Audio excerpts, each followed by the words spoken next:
this is a printer just as it comes out of the box.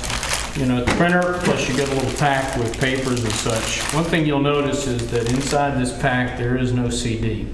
We removed the CD to make sure that you install the software that we use here that we found works the best.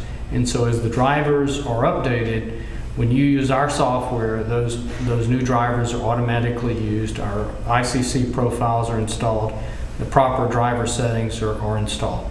So we'll get to the software portion of it after we get the inks loaded. So you'll notice a bunch of tape on the printer.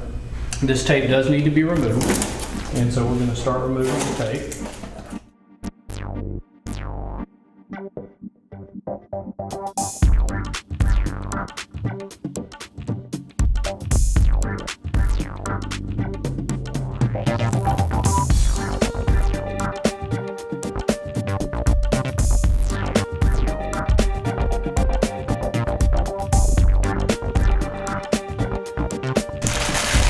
Power cord is built into the printer. The tape has all been removed and we're getting ready for it. One thing I want to point out to you that's a little bit different on this printer, these are the ink lines, and so the cartridges will go here and the ink is going to go into these go into these tubes. And on this printer there are 2 yellow and 2 magenta ink lines, and so after we do the charge, I'll show you the ink levels, and note that the yellow and the magenta on the display will be much lower than the cyan and black. And the reason is we didn't waste the ink, it's just now inside the printer. All right, so what we want to do is get our cartridges and take them out of the box.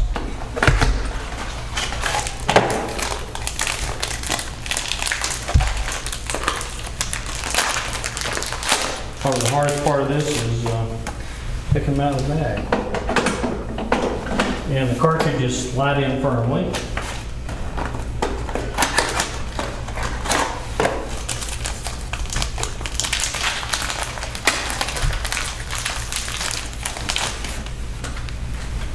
Again, only 4 cartridges. One of the questions that people ask is, how does the Dyetrans 5050 compare to other printers that, for instance, have, say, 8 colors or 6 colors? And it compares very favorably. The other colors on these other printers are just light versions of the normal ink, and the light version does not extend what we call the color gamut. That's the color range of the printer. This printer, unlike Epson printers, was designed by Ricoh to be a great office printer.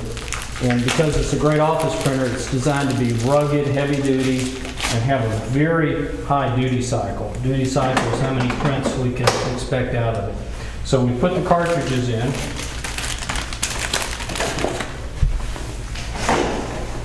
And now we're going to close the cover.